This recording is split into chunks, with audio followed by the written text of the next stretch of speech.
All right, friends, with that, it is my honor to introduce to you someone who flew across the country to be here today. An incredible woman with not just one incredible story, but man, if you could sit down in the living room with her, you'd hear her brilliance, you'd hear her greatness. She's an attorney, she's served at the highest level of law, and she's a brilliant woman with one of the strongest hearts in the world, and I'm so glad that this event brought us together. Will you please put everything down and get up on your feet? And with the loudest, thunderous round of applause that you can give Nichole Compton a huge welcome to the stage. Oh, you look good, girl. I got you.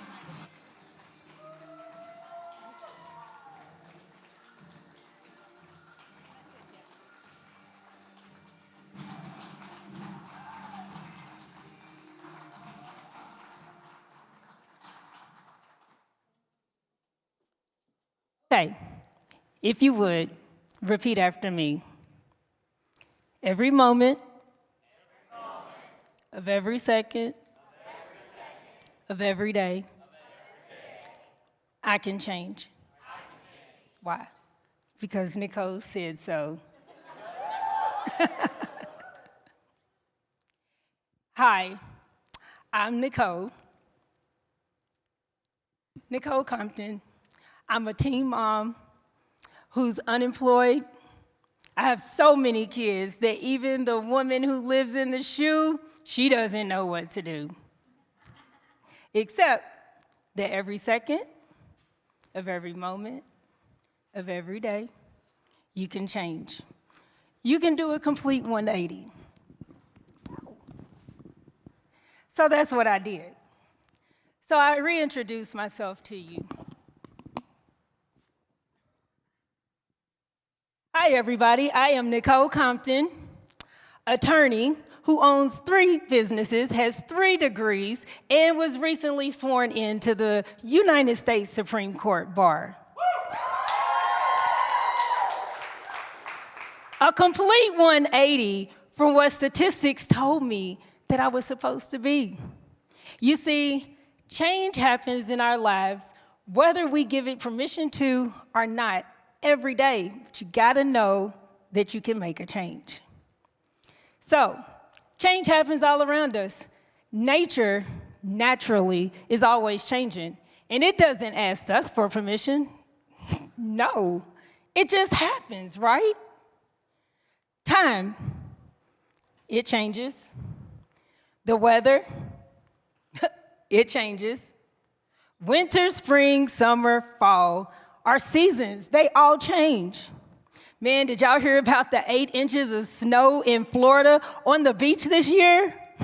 I'm still traumatized. Didn't see that one happening, but yet it did. Are there any parents in the audience? Ah, you know about some frequent changes then. Remember diapers? Whoo! Ugh. And how about our bodies? Everybody's body changes.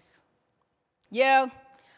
Saggy arms, bifocals, and my grandbaby, he makes it a point to let me know every day that I'm old. He's like ChatGPT with no filter, little brutal honesty machine. But every moment of every second of every day, change is happening. So why do we resist change? And I'm not gonna put anybody on the spot, but raise your hand if there's one thing that you wish that you could change right now. Truth of the matter is, you can. Everyone who raised a hand can change that one thing that they had in their mind. So hear me out. Go back with me. Do you remember in grade school when there would be a field trip? And with the field trips, there were permission slips. How many people remember permission slips? So my husband, he says, in his day, that they just had stone tablets. They just had stone tablets, and the stone tablets they drug home so that his mom could just chisel an X. Nope, In my world, in my world, we had half sheets of green paper. Those were our permission slips. And in our permission slips, it could have been like gold instead of the light green. I remember folding it, being very careful with it. Every once in a while during the day, I pull it back out because I wanted to make sure if it was still there.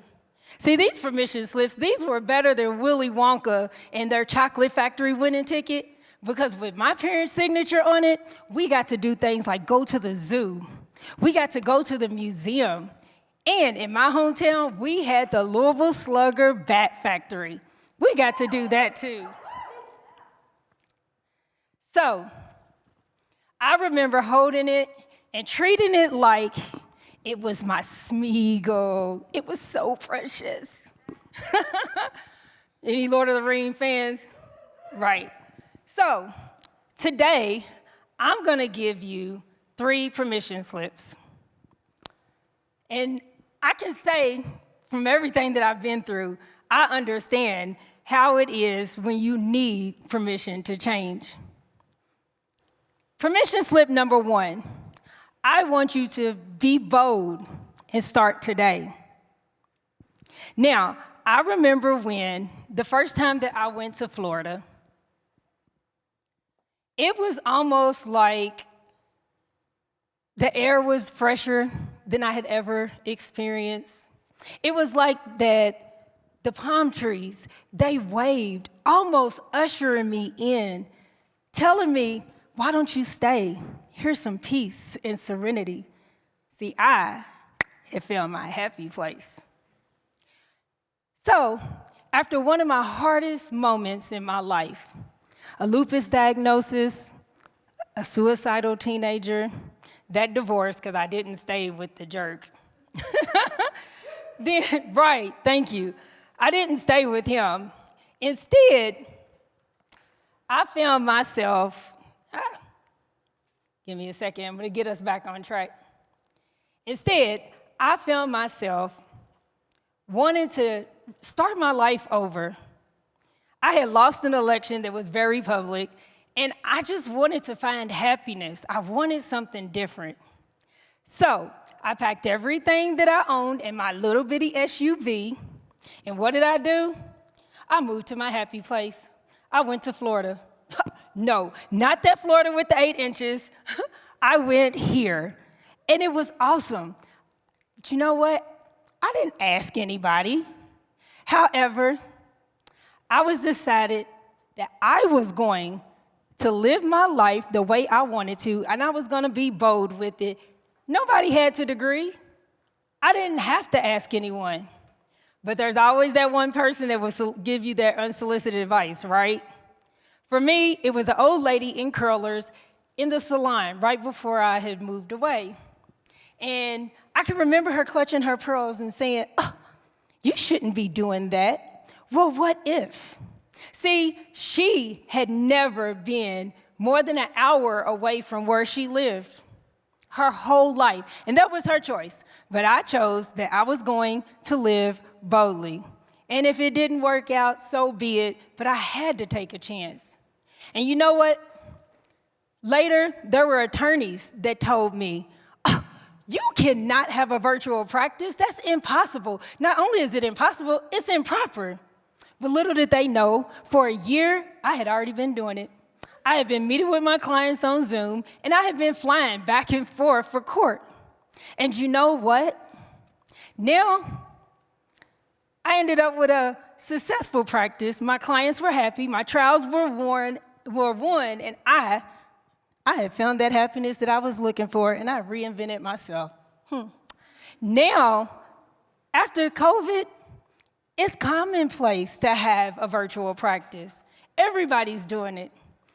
So now I teach others how to have the businesses that create the lives that they want so that they can live boldly and so that they can live free.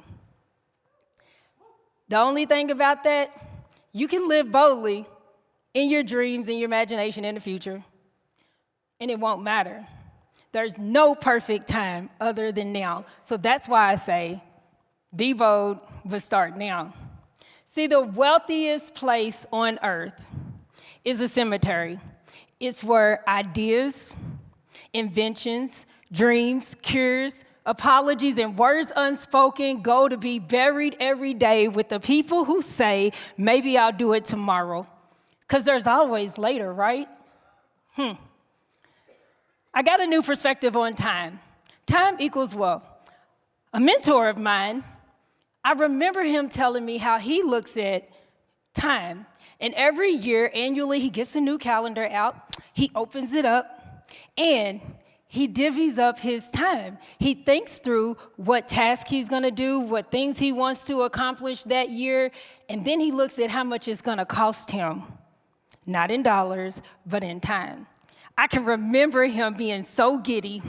He was like a kid on Christmas, looking at their candy cane score and tallying it up like, ooh. But the thing is, if you wouldn't waste money, why would you waste time? You can get more money, but you can't get more time. Time is wealth. And the truth of the matter is that every moment, every second of every day for this year and any year is not promised to you. So, permission granted. Be bold and start now. You'll thank me later. Permission number 2, say no and wear a crown. So, in America, we all like superheroes. You got millions of them. You got Deadpool, you got Wonder Woman, you got Batman, Spider-Man, Iron Man. And we all like superheroes because they have strengths and powers that we wish we could have. Except for Captain America. My husband swears that I'm wrong. I'm not impressed with the shield. But here's the problem with the superhero model. Superheroes are expected to save the day. Every day, all day. Every single time. 24/7, they're on call. Batman can't see the bat signal and say, no, I don't think I'm going. I want to watch the game. Superman can't say, this looks like a job for somebody else, because I need to meditate. Nope. Superheroes, if they miss the mark, if they're not there, if they're late, then they're villainized, they're criticized. And if Spider-Man doesn't save Timmy's little cat out of the tree for the millionth time, then the Daily Bugle blast him in the headlines, and suddenly everybody has amnesia about all the good things that he's done before then, right?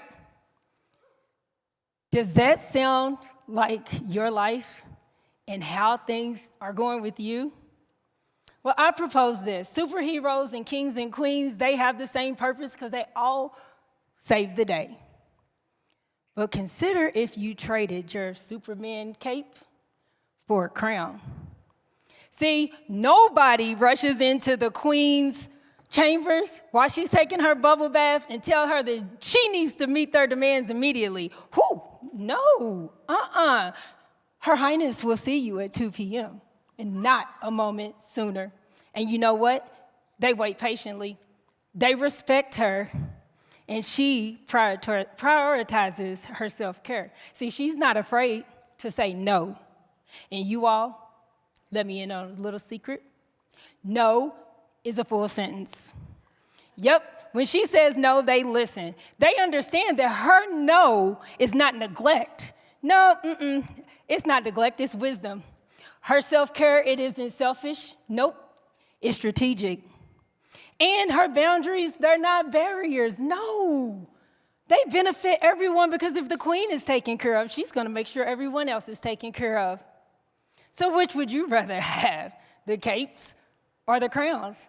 They both serve the same purpose, except the queen makes sure that her needs are met first. So let's recap. Permission number 1, be bold, start now. Be bold, start now. Permission number 2, you can say no and trade that cape for a crown. All right, so permission number 3, because I said I was going to give you 3 of them. 3 is believe again. Believe again, fix it, fail, fix it, and fly. Life happens, and a lot of times bad stuff happens without our permission. For me, some of the worst times in my life were two things: 7 words and a pregnancy 10 years later. The first, the 7 words, you know I got you pregnant, right? Yep, 15, pregnant against my will. 2 days after what should have been my sweet 16, I wasn't a kid anymore, I was a mother. The second pregnancy, nope, wasn't mine. In college, after college, I married my college sweetheart. We tried to have kids, and I wanted to do the marriage thing the right way. Yeah, he had a mistress, not 1, 2 babies. It was her that was pregnant. It made it hard for me to remember that every second of every day that I could change. I couldn't change that. It was happening to me whether I liked it or not. I felt like, oh my God, why me? I didn't deserve it. It took me forever before I was able to believe again, to believe that good still exists, that I deserved that good, and I was good enough. But eventually, I did. But can I share a really, really vulnerable moment with you guys? Like, really? Is it okay? All right, we'll come close. This is my story. So, after that marriage and that divorce, I found myself like Tina Turner. She took all the debt, and the only thing that she wanted was her name, and she said she was going to make it great. And so that's what I was going to do. I was going to make it great. It took me a long time before I was able to even believe again or believe that good still existed. I couldn't. It was so hard that I didn't want to date forever. But I'm glad that at some point I did believe again, because you want to know why? I met a unicorn. Y'all know a unicorn? Come on. It's that magical, wonderful, fictional character that nobody believes exists until you see one. Not only did I meet a unicorn, I married my unicorn in my happy place, okay? So, I stand proudly as Mrs. Unicorn Shelton. But after we got married, understandably, he wanted me to change my name. Yep, that name, Nichole Compton. He told me, you could take my name, you can go back to your maiden name, you can even make up a name, but he doesn't deserve you to have his. And you want to know what? After 20 years, campaigns, TV show, books written, all of this great stuff that I had done as Nichole Compton, did I change my name? You're darn straight I did, because I love my husband. However, after I did it, I feel like I broke everything, like nothing was fixed, like nothing mattered. And that's why I said I was almost a hypocrite, you guys. That's my secret. Because I forgot my own words, that every moment of every second of every day, I can change. I can change and change it back and change again when that doesn't work. But as I stand here today, I want you to remember my name, Nichole Compton, that one speaker attorney. All right, so believing again doesn't just mean hoping. Nope, it means that you take one step and then another and then another. What are you hesitant on doing today? What is the one thing that you want to do but you haven't been? Because it scares the life out of you. For me, it was this. This is my second flight lesson, you guys. 15 years after the first flight lesson. So we're midair, and the instructor looks at me and he says, okay, Nichole, you take the controls. What? What are you talking about, Willis? You have lost your mind. But then he looked at me and he said, there's almost nothing that you can do that I can't correct, so try. So try, I did. Maybe he didn't realize it, but I could have killed us. But I didn't, because all I needed was the reassurance. All I needed was permission to fail. And you know, after 30 minutes of flying, I landed that plane and got us back to the hangar because he told me that I had permission to fail. Most successful people say that failure was a requirement for their success and how grateful they were.